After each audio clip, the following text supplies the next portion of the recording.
welcome back to my Let's Play of Shadowrun Returns here on my channel, Idle Wisdom.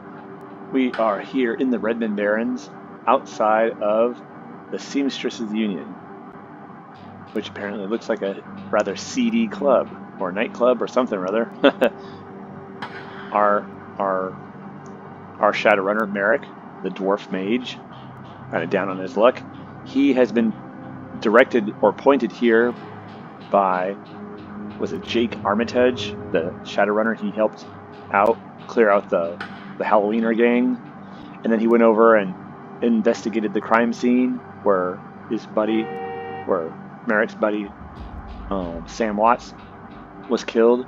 He found some clues, and he found among the things a bar receipt to the Seamstresses Union, and the name of a servant called Coyote, or named Coyote. I guess called Coyote. I wonder if that's her actual name. But nonetheless, and Jake said that Sam had been, partying it up here at the Seamstresses Union the night he died. So, we're going to go in here and check it out. We've also been told this is a good place to use as a base of operations, so we'll see.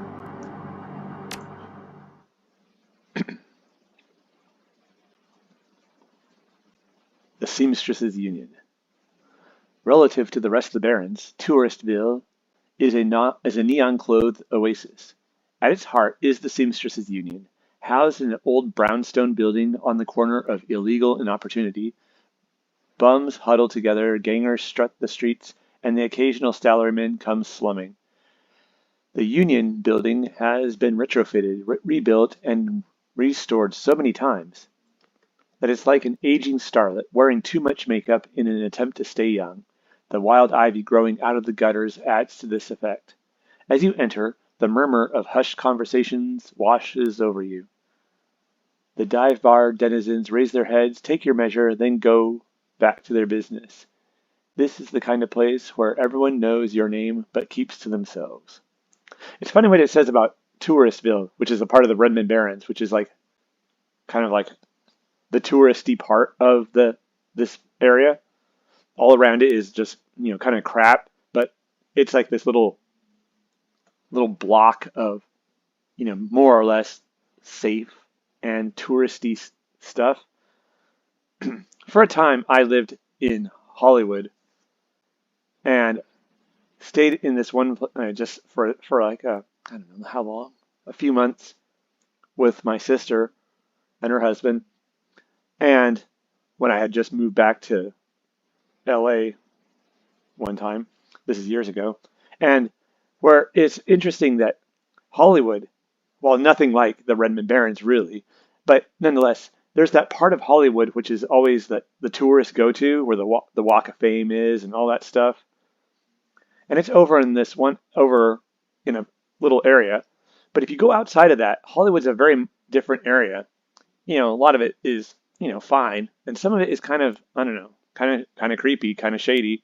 And I used to get home from work around 10:30, 11 o'clock and have to find parking because I didn't actually live there. Couldn't park in the building's parking lot, so I had to park on the street. And parking in LA is, a crapshoot at the best of times. And if you get home late, like I would, it was like every once in a while I'd find parking close by, but sometimes I'd have to park like a mile away and then, walk through the nighttime streets of, and man, I remember I used to and I got my part of your introduction to LA, I got a parking ticket for parking in a place where there's a no parking sign, even though the parking sign was covered by a tree and it was completely bent and crumpled up. It had been hit, but freaking traffic cops don't care. They're all just machines. And so I remember after a while, I was just not finding parking again and again. And finally, I found this little tiny Orthodox church that was a good ways away. And there was like parking spaces in front of it. And I always was able to park there and walk back. But there was this long, dark, shadowy walk. I don't know. It kind of reminds me of that. Sorry, let's go. We gained 2 karma. We need to find and question Coyote. Wow, isn't this just quaint? Oh, look, there's some bar doors. Can we go back here? Probably not. I never noticed those little doors there. Let's see. Yeah, it seems like a reasonable enough place, I suppose. What it says on the tin, I imagine. Let's talk to this Cherry Bomb. Cherry Bomb. The bartender is a striking elf sporting a perfectly toned body, perfectly pouty lips, and perfectly tapered ears. Her eyes harmonize "save me" and "take me" in equal measure, hitting the right notes, just the right notes, for the maximum extraction of tips. She gets up on her toes to look over the bar and smiles big. Hey, down there, Hey, down there! I guess so. I mean, we are Dwarf. Hey, down there, I haven't seen you here before. What can I get you? Yeah. I found a bar tab with Coyote's name on it. Is she here? She looks worried. No, I think she's away on business. Business, huh? Is she a shaman with a name like Coyote? She laughs. No, she shot a coyote once, thinking it was a shaman who double-crossed her. We've been calling her Coyote ever since. Her name's really Martha Tabbington. Her face falls. She's been missing since yesterday. Some people think the Ripper got her, but I know her. Coyote can take care of herself. Well, the Ripper's only... Well, no, I don't know. She starts to turn away when a man with the face of a survivor and the zeal of a convert tugs at her arm. Hard. It's clear the two have a history. They try to keep their voices low, but the intensity of their conversation makes them easy to overhear. Cherry, you have to listen to me. If you stick around here, you could end up dead or worse. The Ripper's out there and he's real. That last killing happened just down the block. And now Coyote's missing? They'll probably find her tomorrow in a dumpster without her head. Come on, Cherry Bomb, think. I think plenty, Shane. I'm getting a Ph frickin' D from University of Washington in neuroprosthetics, studying under Ojamans. How am I paying for it? Bartending. Tips. There are faster ways for a Baron's girl to earn that kind of scratch, but I'm not taking them. So what do you want from me? That's an interesting set of statements right there. Okay, yeah, she's basically, she doesn't want to do the, the shady things. The very shady things that could get her money faster, but, so that's a good work ethic. I think plenty, Shane. I'm getting a Ph freaking D from University of Washington neuroprosthetics. So obviously she's intelligent. Some sort of, applied science student. And apparently Ojamans is probably someone, I guess, notable in the field who doesn't take dum-dums. But there's a difference, you might say. He's saying, use your common sense, and think about what you're doing. You're in danger here. She's like, I do lots of abstract, technical thinking. I do think. That's not the sort of thing he's talking about. A lot of people might point out, if you've been in grad school, there's a lot of very brilliant people who nonetheless exhibit completely average, if not below average, levels of common sense. And I'm not saying lack of common sense is higher among, intellectuals than it is among other people. I would just say it's no higher in them. And it sometimes is more striking, like, say, someone who's very intellectually, very, in abstract fields, very intelligent. It's more striking when they don't have any more common sense than the average cat on the street, because they're so smart in some ways, and yet, why didn't that help you over here? I don't know. Sometimes it just doesn't. So yeah, I don't know. That's not too convincing. I want what you want. A better life. A better world for everyone. The Universal Brotherhood can give you that. I've heard all that before. This isn't some trick to get us back together. Things are different now. I'm different. The Brotherhood. Cherry Bomb's pretty face is hard, armored in lipstick and low expectations. The Universal Brotherhood is for other people, Shane. Rich Bellevue types who can afford their membership fees and voluntary donations. This isn't about money. It's about binding the world together in brotherhood. Come with me. Attend a discovery meeting. Get to the core of who you are. I heard Lynn Telestrian give a talk last night called The New Family of the Sixth World. Now that's interesting. We've heard that name Telestrian before. I don't know if it was Linda Telestrian, but we've heard Telestrian before. I think the sixth world is the current stage of the world they're in, where magic has returned, if I'm not mistaken. I don't know. I've got a family right here, Shane. They're drunks and lowlifes and whores, and I'd choose them over any of your Brotherhood members. Now, Buzz, I need to get back to work. And with body language that leaves no question that the conversation is over, Cherry Bomb turns her back on him. Sorry, I got interrupted. Well, he's got the, No, remember, he did his time in academia, so, he's, so sorry you had to go through that. Sounds like you've got some big plans for yourself. Her pretty eyes soft. Yeah, I do. I can't stay here forever. Can I tell you something about, it's a good thing you're not paying for your graduate education with student loans. It just, my student debts are huge. I'll never pay them off. You've got a look that says you're not here just for entertainment. Are you a badge? Nope. I didn't think so. You look like a runner to me. We're trained to spot a bronze the minute they walk in here. Something I can help you with? I have a few questions. Ask away. Tell me about this place. Some come here for the booze, some for companionship. Others are looking for something they can't get anywhere else. If it's illegal or immoral and it can be bought, sold, rented, or consumed, you probably could find it here. The Union seems to attract people like you. Like me? What do you know, Elf?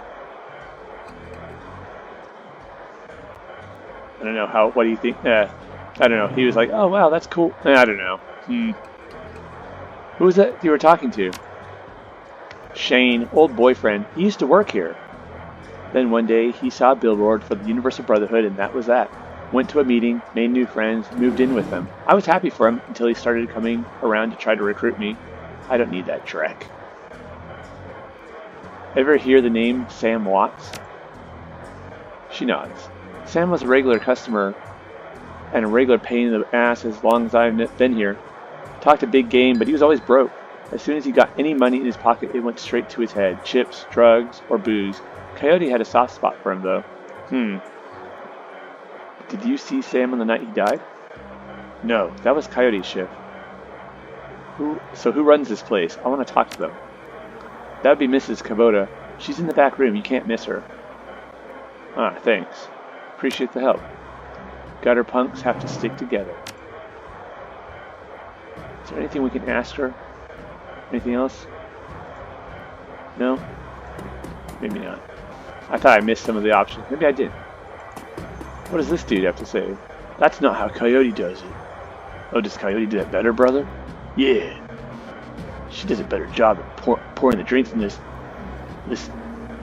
dreckhead right here. Oh, calm down, brother. Hey, guy. Got some extra outfits I'm trying to unload. You want first dibs? I'll take a look. What do you have? Secure shaman clothing, secure samurai clothing, rigger clothing, secure mage clothing. Is this what we have already? We should probably check. Oh, I have this. So what's the difference between that and this? Basic clothing for shadowrunning mages? I don't know. Secure adept clothing, the black hat. Thaumaturgic armor, clothing for that traditional mage look, grants willpower +1. Oh, that's kind of cool. Salish runner. This grants charisma +1. The tourist look. Intelligence +1. Does that make you look like a tourist? I don't know. Ninja. Oh, dodge +1. That'd be kind of cool, but I don't know. And alley punk. Dressed one step above a street ganger. Grants hit points +3. Let's see, 300. How much in the end do we have? We have 1,300. We might buy some. I don't know. We'll see. Right now, no. We might be back there, dude. Or Chummaroni.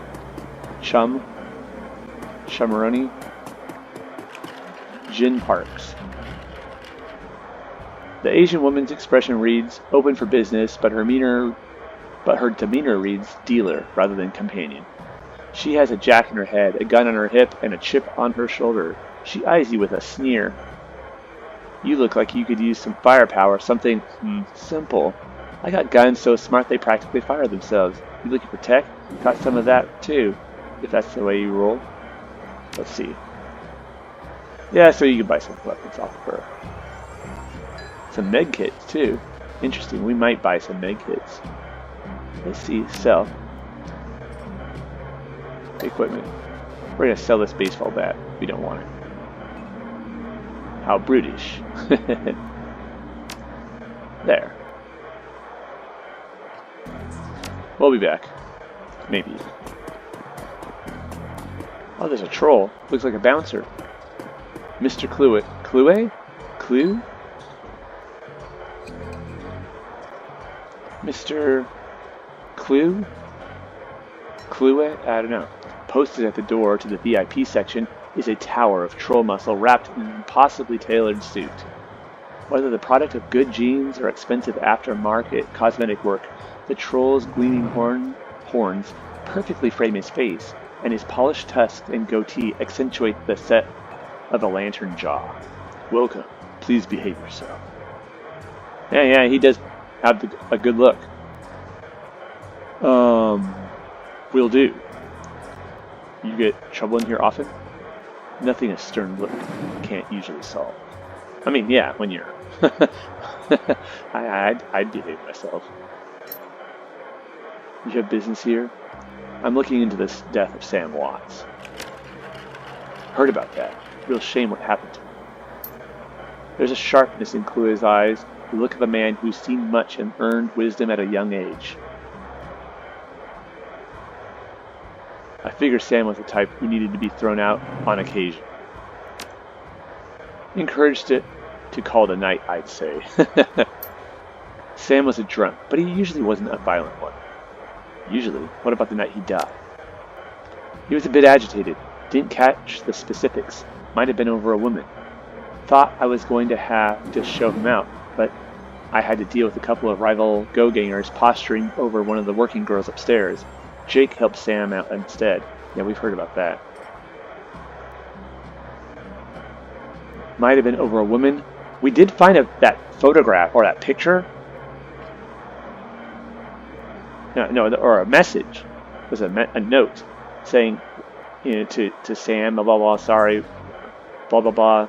Jessica, I think we found, or some name. Thanks for the info. No problem. All right, let's go see if we can find Mrs. Kubota. Johnny Clean. That's not Mrs. Kubota. This man is dressed like a janitor, but is wearing unusually clean overalls. He's tall, rail thin, and has a cunning look in his eye that says he's more than just a maintenance man. Doesn't look rail thin. Howdy. Name's Johnny Clean. You new here? You mind? I mind my business. You mean mind yours? Yeah, first time. Just getting a look at the place. Well, enjoy yourself. This looks like your type of place. I'm just sweeping up a bit. Sure you are, pal. Do you have a love potion? Noog. Covered in glowing magical talismans and fetishes, the troll does not seem fully in this world. Of this world. He mumbles to himself constantly, apparently participating in several conversations at once, but with entities you can neither see nor hear. Mutter, mutter. I told you it's not like that at all. Mutter, mutter. Bring me proof and you shall have it. Mutter, mutter. I am honored, your majesty. Or he's just completely nuts. Mutter, mutter. That was why I said to use mustard instead of catsup. Mutter, catsup. Instead of ketchup. Mutter, mutter. Forgive me, Jean. Or Jean. I was a fool. Mutter, mutter. He looks you in the eye, his other conversations on hold. You may peruse my magical wares and see their glory. Oh, let's see. A vendor of magical dealies.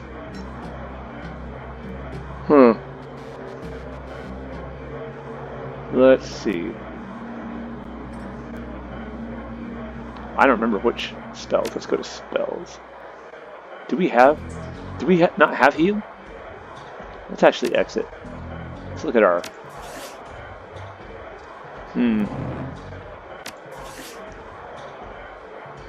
Oh, no, we do not have heal. Jeez. We have only that armor spell. And Power Bolt and Armor 1. Alright, cool. And maybe we should get some... Let's buy something from him.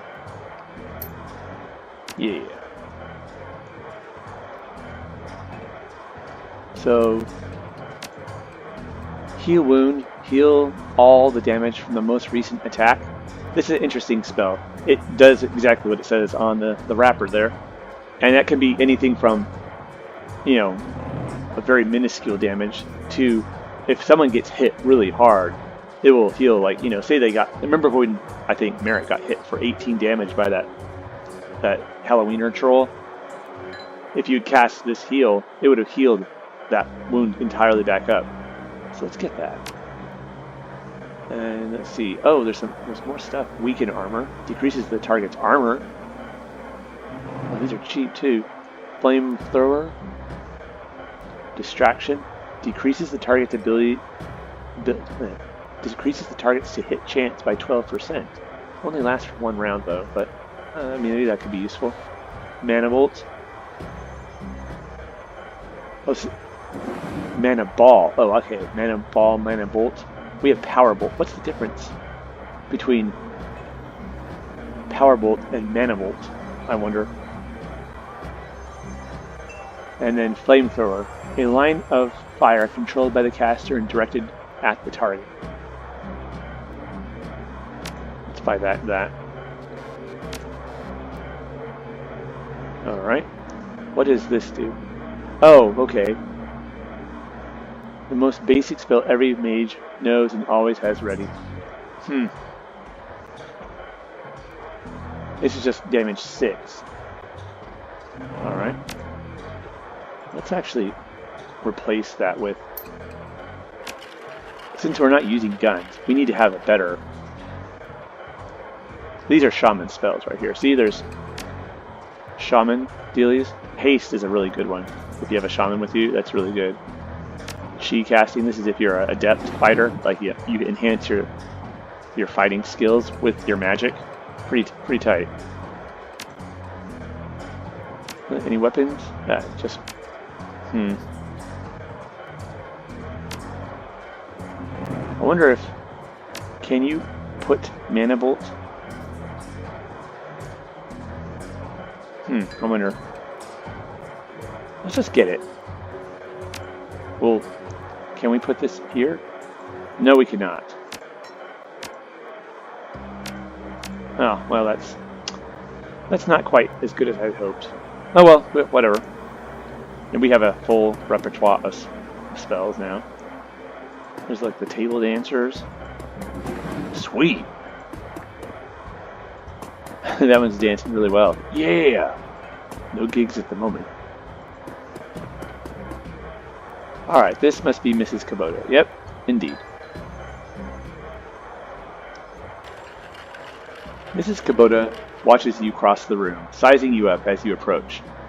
You know, as a dwarf, we just keep on getting sized up. They look down over the corner at us. What the heck? As you get closer, you can see that she's of mixed race, African and Japanese. Her demeanor says, "This is my house, mess with it at your peril," but her eyes twinkle with a playful light when she speaks. Konbanwa? Good evening. I don't know how you would pronounce that. Konbanwa? I don't know. Good evening. Because remember, you know, Japanese sort of culture is very dominant in the popular level in the world of Shadowrun, or at least on the west coast of North America. I don't know if that's true for every place in the Shadowrun world, but definitely in the west coast of North America, because like I was talking about a couple episodes ago, I think, at the time, late 80s, early 90s, late 80s especially, there was this like sense that the Japanese economic and cultural dominance would become more and more a thing, and this sort of, Shadowrun kind of ran with that. Of course, then in the later 90s, the Japanese economy started having problems. Not that it's, gone, it's just, not the force that it was thought to be at the time in the, the decade and a half prior. It is true. Okay, so. Oh, wow. Sorry, I got. Okay. It is true what they say. Good things come in small packages. Are you enjoying the Seamstresses Union? There should be plenty for a man like you to enjoy. She eyes you closely. Or is this business? So she's like, good evening. It is true what they say. Good things come in small packages. So she's like saying, yeah, she's acknowledging our dwarf stature, but, she's like, you're cool, dude. She's like, or is this business? I just need a moment of your time, Mrs. Kubota. I have topics to discuss. Ah, so ka. And why should I help you? Jake sent me. I am glad to hear that Jake Armitage is alive. Again. He lives an interesting life. Very well. If Jake sent you to me, I will help you. What do you want to know? Okay. How well did you know Sam? I knew him. We all did. Sam was a regular here. Whenever he could beg or borrow enough yen to become altered in some way, drugs, chips, alcohol, it didn't matter to Sam. As long as he was bent, he was always looking for his next fix. It kind of sounds like what he said he was going to do at the end of that last mission that we did together. He clung to this place like it was his lifeline, and we treated him as part of the family, even if none of us truly liked him. Well, except for Coyote. Did you see him on the night he died? He was here, quite inebriated, as he often was. Coyote was working the bar that night, and she informed me that Sam was getting rowdy and belligerent with the other customers. When I requested that he leave, he refused. My bouncer, Mr. Cluey, was off dealing with another issue, so I requested that Jake escort Sam out the back door to the alley, and that was the last I ever saw either of them. Okay, so the stories all seem to line up. Why is this place called the Seamstresses Union? Well, during the gold rush years, that in the 1840s, right? 1849? During the gold rush years, there was a census, and the politicians wanted as high a number as possible to gain power and revenue. To bolster their numbers, they decided to include all the working girls, of which there were many, to the rolls. However, given the times, they could not list the girls' true occupation, so they entered them all as seamstresses. When a girl accumulated enough money to open her own place of business, she named it the Seamstresses Union, so potential workers would know that they would be treated fairly there, and thus a rich tradition was born. Huh. So you're a former seamstress? No. Perhaps when we know each other more, I will reveal more about myself. For now, enjoy the evening. One more question. Can you tell me where to find Coyote?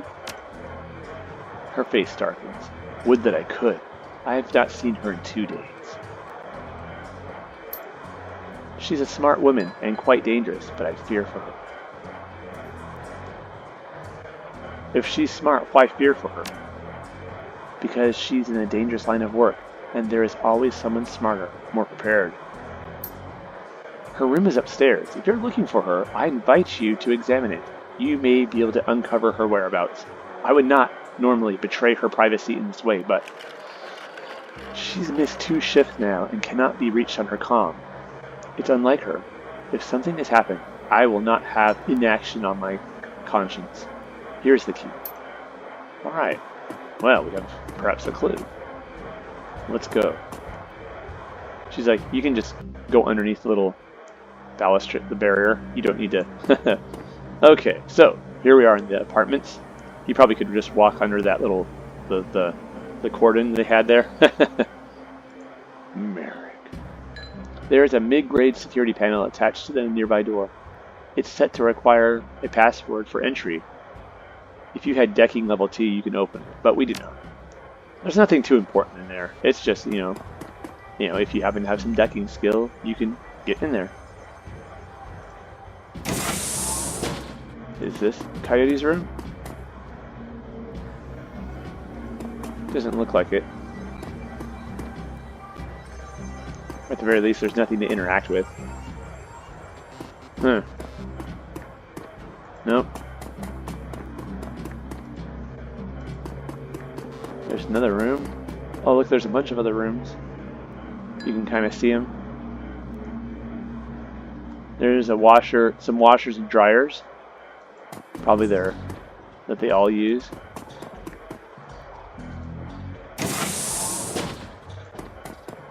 Here we are.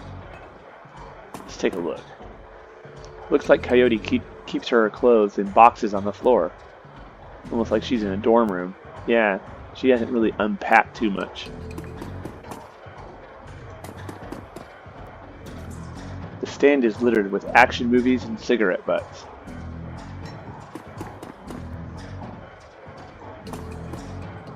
A framed painting of the Chicago skyline, done in stylized silhouette.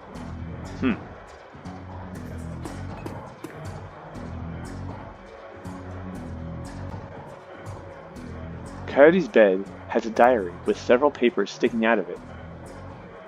Well, let's do some sleuthing. Open the diary to the first paper. There's a receipt stuck between the pages and a diary entry. Let's inspect the receipt. A receipt for a Browning Max Power pistol from Jim Park downstairs with a note saying how big guns on hot women turn her on. Isn't that lovely? So she's kind of a creeper as well as a gun dealer. Let's read the diary entry. But that's a clue. So apparently Coyote bought a high-powered pistol from the arms dealer.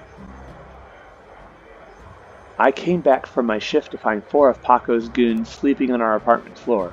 It's getting fragging ridiculous. I want to be with him, the real Paco, but this cutter dreck keeps messing everything up. I love him, but he's totally different with the gang. It's how I make my cash, baby, he always says. I try to tell him he doesn't need the cash. I can support us both with what I make from the Seamstresses Union, but he still goes on those runs. With these bozos all over my floor, I feel like he's just seeing how far he can push me before I kick him out. I try to be patient, but why does it have to be all one way? It's one of those things. He's probably feels like if he just depends on her, he's not being a man. But, I get it. She doesn't want his gang buddies just hanging around their place. And that probably is not... That probably will lead to trouble eventually. So I get her point. But, that's probably why he doesn't want to do that. As soon as the last cutter was out the door, I lost it. I told him if he ever pulled Drek like that again, he would be sleeping in the alley. Of course he begged and pleaded with me, telling me it wouldn't happen again. I don't want to deal with this anymore, but I don't want him to leave. He's the reason I got through all that stuff last year. Got my bartending license, got this apartment, and this life. I know he cares about me and loves me, more than his involvement with cutters. I just wish I could slice out that gang from our life altogether. Slice out this fear that comes along with it. Alright. Let's go to a different page. So apparently her boyfriend is a gang member, and but she really likes him. He's helped her out in the past, but, who knows. It's a stressful relationship. Second paper. The paper has a handwritten poem on it and a diary entry. Let's read the poem. Let's just say Paco should stick to guns and motorcycles and leave the poetry to others. Aw, man, we should be able to read the poem.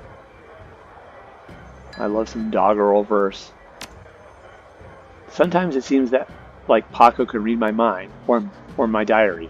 Maybe he does the latter. I wouldn't be surprised. Hi, Paco! My name's not Paco, man. Ever since last week, he hasn't mentioned the cutters once.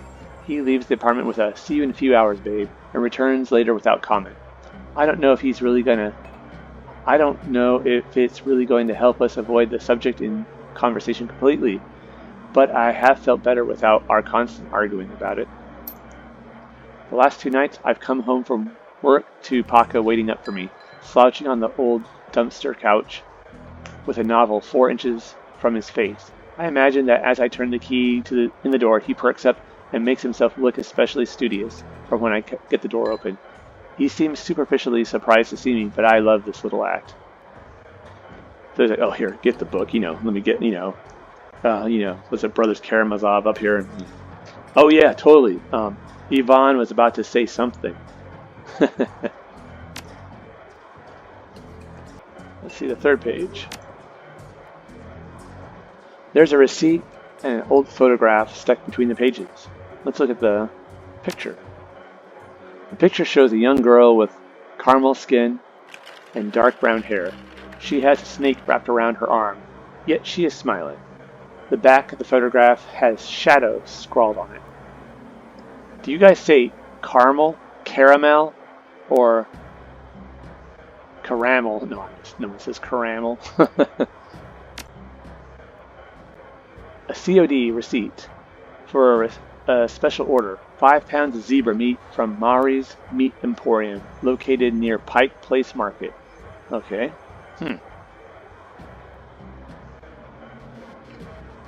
So she's purchased a high-power handgun, and she has a COD receipt to go get some zebra meat.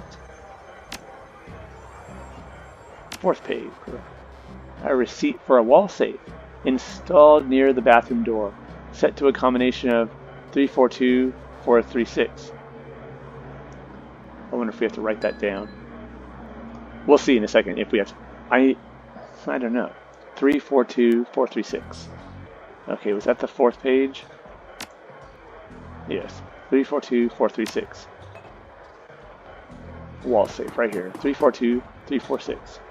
Oh, I guess it remembers it for us. The broken mirror was hiding a small safe. The safe opens cheerfully in response, and the door comes open. What do we get? A frag grenade. Alright, nice. Let's see, let's take a look at this computer. Coyote's computer is ancient, probably fished out of a junkyard. It doesn't even have a data jack, and the cracked display is covered with fingerprints. Tapping the keyboard causes dust-caked fans to spin up, only to display an on-screen prompt. Password? Without the password, the only other option on screen is password recovery. So if, again, we were a decker and had a little bit of skill, we could just overcome it the hard way. But let's see if we can do password recovery. Please answer the 3 security questions to reset the password. Your first childhood pet. Well, we did see that she had a snake named Shadow, so let's try that. Your favorite musical act. I don't remember how to do this. Let's do Concrete Dreams. I have no idea. No, I don't know. Maria Mercurial is someone that exists in here, but I don't think that's the right one. I always guess that one doesn't work. Let's do Starfire. I don't know if that would work. What is the name of your hometown? Probably Chicago. Answer stored. Oh, that was right. So why Starfire? What? Your password has been reset to blah, blah, blah, blah, blah. For security, never write down your password. Logging you in. Huh, got it. I always guess Maria Mercurial because you hear there's a reference to her later on in the game, but it's not right. We got 3 karma. The computer has a basic list of applications. Calendar. 3 days ago, meet with Delilah about a gig. Today, meet Paco for date at Pike Place Market, due in 30 minutes. Okay. So she had a gig from someone named Delilah. Maybe that lady that had that show on the radio. Or maybe that Philistine lady who got Samson arrested. And she's supposed to meet her boyfriend today in 30 minutes. Contacts. Coyote's contact list has exactly 1 entry, someone named Paco. There's no comlink number or other contact information form available. This does not seem like a very helpful list of contacts. Access history. A quick scan of her recent searches shows that Coyote has been reading a great deal about hellhounds. It also suggests more than casual interest in vintage action figures. Hellhounds, huh? Does she think they're badass, or recent searches of them? Are hellhounds relevant to her current disappearance? Who can say? Alright, we need to speak with Mrs. Coyote. Wait, was that everything? Alright, leave computer. Alright, cool. I didn't know if I looked at everything or not. Let's go talk to the lady in charge.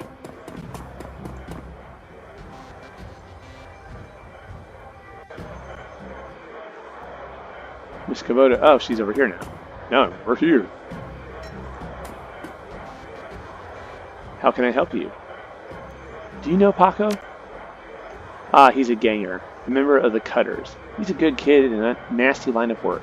I warn Coyote against getting too attached to that type. They don't live long. Have you heard of Mari's Meat Emporium? Her face twists in disgust. No, I'm a vegetarian. Did you know Jin Park sold Coyote a gun recently? I'd be more surprised if she hadn't. Bouncers can deal with most of the troublemakers, but around here you need a gun just to take the trash out to the dumpster.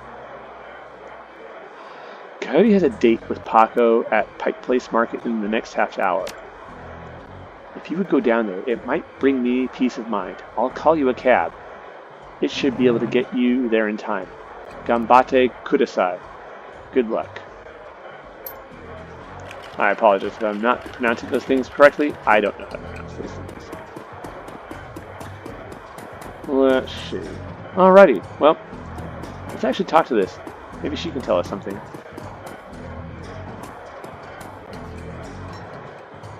Need some hardware? Did you sell a Brownie Max Power to Coyote the bartender? Hey guy, I'm discreet. I don't talk about what my clients or what they buy. Bad for biz. However, I'm sure she would recommend me if she was a customer, which I'm not saying she is. She can't recommend you if she's dead. Did she say anything about why she wanted it? All she said was that she was looking for stopping power. Ease back on the drama. Nope. Oh, actually, yes. I do want something. Yes. So she wanted something with plenty of stopping power. Could that have something to do with hellhounds? I don't know. I don't know. Actually, I do know, but I'm not going to say. You might know too.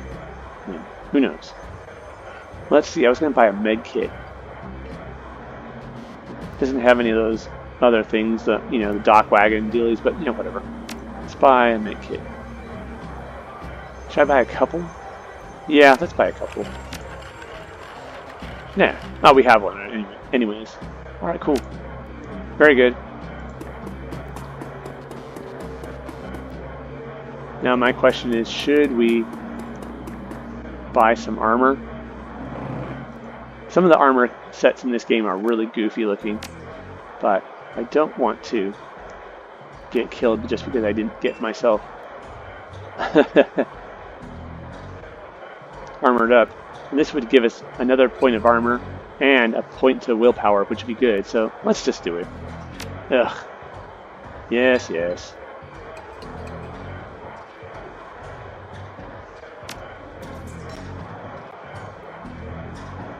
Nice. Like that.